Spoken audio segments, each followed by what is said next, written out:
میں مختصر بات کروں گا، زیادہ لمبی بات نہیں کرنا چاہتا. تمام ایوان کی توجہ مجھے درکار ہے. ہمارا تعلق جس بھی جماعت سے ہو، بہرحال ہم لوگوں کے ووٹ لے کے آتے ہیں، اور اس ایوان میں ہماری اپنی جماعتوں کے ساتھ ساتھ ہماری ذمہ داری اس ایوان کے لیے بھی بنتی ہے کہ ہم اس ایوان، اور یہ ایوان 25 کروڑ عوام کی امیدوں کا ترجمان ہے، اس لیے ہماری کمٹمنٹ پاکستان اور اس ایوان کے ساتھ اپنی جماعتوں سے زیادہ ہونی چاہیے.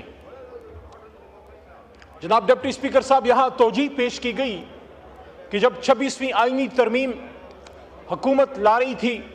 کہ اس سے ہم پارلیمنٹ کو توانا کرنا چاہتے ہیں، اور پھر مثالیں پیش کی گئی جناب ڈپٹی اسپیکر صاحب آپ کی جماعت کے لیڈر بھٹو صاحب کی، جو ہم سب کے لیے قابل احترام ہیں، اور بے نظیر صاحبہ کی کہ وہ شہید ہوئیں اور ان کی حکومت ختم ہوئی 18 مہینے میں ایک بار، 3 سال میں ایک بار، پھر میاں صاحب کی 2 بار. یہ ساری باتیں ہمیں یہاں سنائی گئی کہ وزرائے اعظم شہید ہوئے، وزرائے اعظم اپنی ٹرم پوری نہیں کر سکے. یہ بات حقیقت ہے، میں اس سے انکار نہیں کرتا. ڈپٹی اسپیکر صاحب، یہ دیکھ کے دکھ ہوتا ہے کہ کبھی کسی نے نہیں سنا ہوگا کہ کسی بہت بڑے جج یا کسی بہت بڑے مشہور جرنل یا بہت مشہور کسی اور طاقتور شخص نے کوئی 6 مہینے جیل بھی، کوئی سیویلین جیل میں کاٹی ہو، 6 جائے کہ پھانسیاں اور 6 جائے کہ عمر قید اور یہ ساری. لیکن میرا سوال اس پارلیمنٹ سے یہ ہے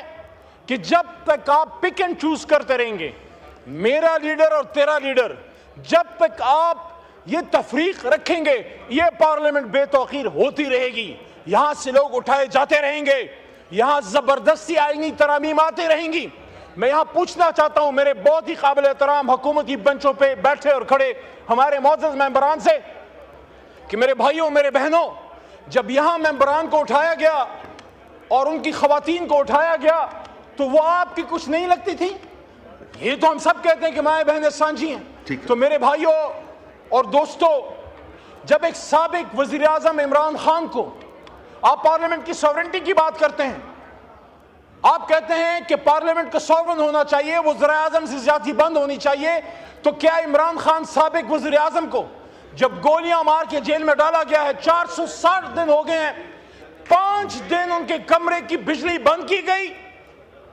نہ اخبار پڑھ سکتے تھے، نہ کتاب پڑھ سکتے تھے، نہ قرآن پڑھ سکتے تھے، اور جس جگہ سجدہ لگاتے تھے جائے نماز میں سجدے کی جگہ تک نظر نہیں آتی تھی؟ آپ مجھے بتائیں، جب آپ کے دور میں ایک سابق وزیر اعظم عمران خان کے ساتھ یہ ہو رہا ہے، آپ ان کی سیاست سے بالکل ڈس ایگری کریں، آپ اختلاف رکھیں. شکریہ. جی مائک کھولے علی محمد. سر 1 منٹ دے دیں، میں لمبی بات میں کہہ رہا تھا، میں نہیں کروں گا. جمعہ ہے تو اور جناب ڈپٹی اسپیکر صاحب، میں اس ایوان کے سامنے یہ مقدمہ رکھنا چاہتا ہوں، میں عمران خان چیئرمین تحریک انصاف کی بات نہیں کر رہا، میں عمران خان سابق وزیر اعظم کی بات کر رہا ہوں کہ سابق وزیر اعظم کے ساتھ جو کیا جا رہا ہے،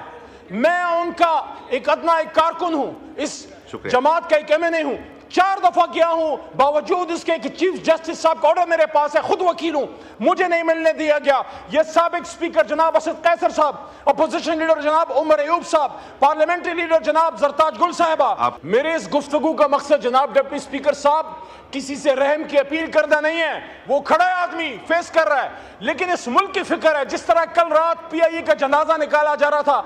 آپ سب اکٹھے ہوں، عمران خان کو باہر لائیں، قوم کے لیڈر کو باہر لائیں اور پارلیمنٹ میں بیٹھ کے مشورہ کریں، وَأَمْرُهُمْ شُورَىٰ بَيْنَهُمْ، تب یہ ملک آگے جائے گا. عمران خان کو دیوار میں چنوا کے آپ کچھ نہیں کر سکتے.